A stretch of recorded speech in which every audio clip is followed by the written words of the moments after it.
Hey guys, I'm hopefully gonna make a short video on this. It's on Xanax Withdrawal, and it's been 10 months, and I've had a lot of people ask me what I've been through, like the hard parts of it. I mean, how they could get through it, and I have a couple friends that actually are going through it right now, at least ones that I know of, and I mean, I just want to offer my help to those that don't, like, who I don't know. You know, people that, like, are living through this, like, and I mean, it's not fun. I mean, it's not a fun experience, it's not a ride in the park. And, I mean, let me start with this. The biggest thing, anxiety. Anxiety is the worst. It's a living hell. It's it's not anxiety that you go through every day a normal person goes through. It's like, like, it's not like boy issues and shit like that. This kind of anxiety is chronic anxiety. It's anxiety that plagues your day, like from the start of your day to the end of your day. And you wake up, that's when that's when your system's all revved up. That's when your brain becomes stimulated. It's just a shock to your system because you're on withdrawal. and and this anxiety is just so overwhelming because I mean I know I was never an anxious guy. I was usually a laid back guy. Never really had any worries, but like I wasn't used to dealing with this, and this kind of anxiety is, I mean, think about worrying about every little thing that happens throughout the day. Like, and your emotions are just haywire. Like, you overreact to things. Like, you're just not the same person anymore. You start worrying about, oh, what does he or she think about me? You start becoming insecure about your looks, about your personality, how you're acting, and you feel like everyone's watching you. And I mean, I'm not used to this kind of thing. So I mean, it's been 10 months and it started then, but I was never really used to that, and people would just point it out to me, like, you become a lot more self-conscious, insecure. It's like, but I mean, it's all in your head. It's all in your head. It's just it's always going to be an internal conflict. And the best way you can solve this is, I mean, when you go to sleep, take magnesium. It really helps by calming your nerves. And uh, don't take vitamins like the first couple months because it really revs up your system, and it makes you think a lot more. Don't take any stimulants like coffee, like don't drink soda, don't drink a lot of sugar, stuff like that. Another thing is insomnia. Because you have this constant anxiety, you're always staying up, and it's fucking annoying. Like you'd stay up till like 6 in the morning sometimes, just like thinking, and it sucks, and you can't do anything about it. I mean, and this would happen like over days ends. And I mean, like I said, take magnesium, it helps, and take this. It really works. It's called lemon balm. It really works. But another thing, really drains your emotions. Like, they're all haywire and everything, but like at the same time,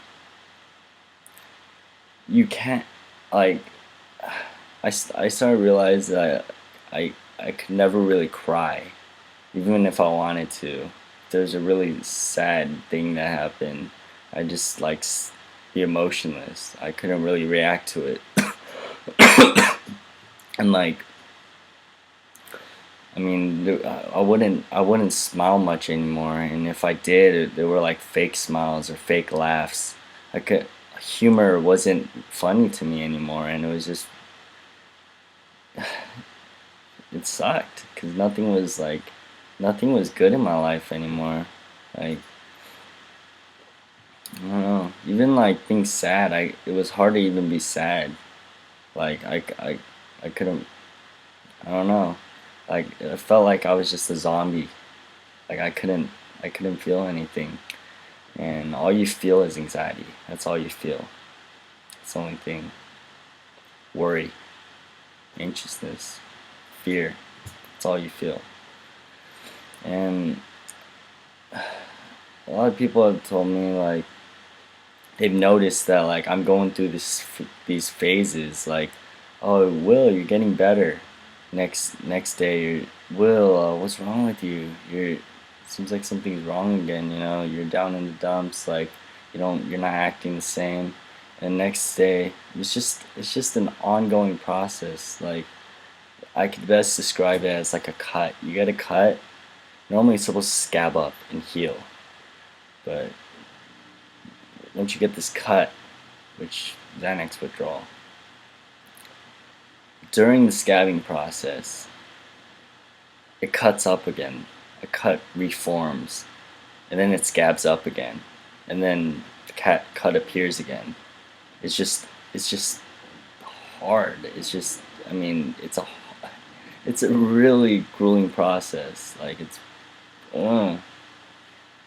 Anyways, yeah. Another thing is like, I mean, I'm just telling you guys the reality of it, what to expect, really. But I mean, it's gonna be hard. What I'm telling you right now is what you're gonna be going through. It doesn't sound pretty, you know, but it does get better. It really does. And like, I don't regret. It's been hard, but I don't regret quitting. You know, I'm actually really thankful. I'm really proud of myself for it. But like, can't really say that yet, though, exactly, because I'm not done with the process yet. But anyways, you lose your friends over it. Like you're gonna lose a lot of friends to this because they're not gonna stay by your side throughout the whole process. A lot of them won't. A lot of them are just gonna like when times are hard. They realize you've changed. They realize you've changed. They're gonna leave. You know. I mean, I don't blame them. Like I'm I wasn't acting like myself, but like your true friends will stay by your side. The friends that aren't just the friends that call you out to party, just like just want you in a good mood so you can party, go out and like drink with them, have fun with them. They're gonna help you through the hard times and make sure you keep these friends by your side. Like you're gonna push a lot of them away, and a lot of them are just gonna run away from you. But like your true friends will always be there, you know? And I mean, they're always gonna be there to support you. I mean, just make sure you have that support system. Make sure you have people that care about you. Make sure, please make sure. And you might even lose family members over it that don't understand what you're going through, because it's no one can really go inside your head and be like, oh, so this is what it's like, you know? I mean, people can only watch you and observe, and that's all they can really do. And it's hard to really understand a person or Xanax withdrawal because no no one really understands it until they go through it. I can tell you that, and it's a living hell.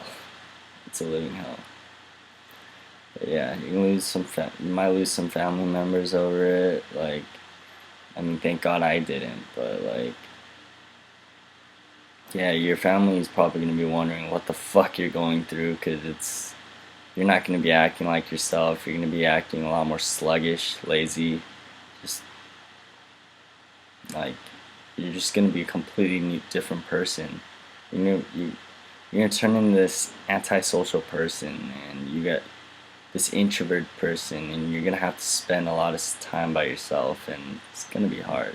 You know, I'm naturally an outgoing person. I like meeting new people. I like talking to people, and not doing that has been hard. But I mean, you live and you learn, you know?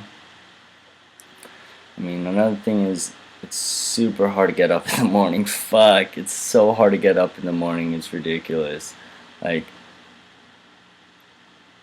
you don't know how many times I hit that snooze button. Like, 99% of the time I hit the snooze button, like, and I'd be late for everything. I'd be late for everything. And I'd never be on time, and I mean, it's just the way it is, but like, you just gotta have that willpower to get up and go through your day, you know? But I mean, it does get better.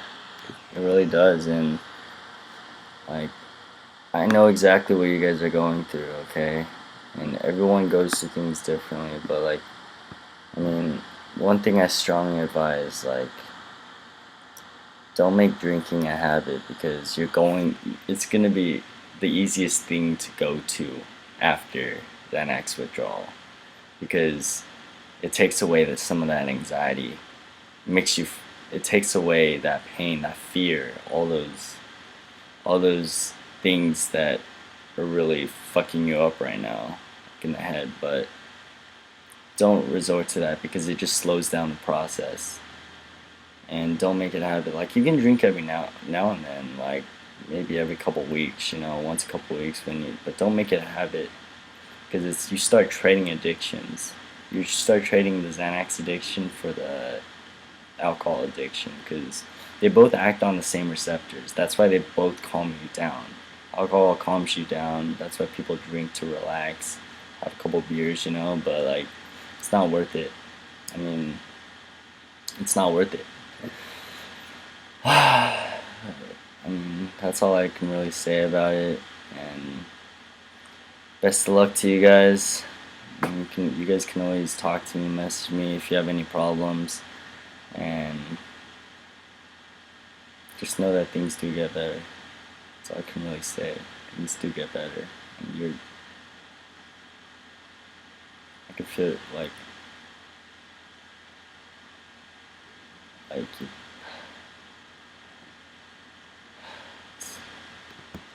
all right. See you later.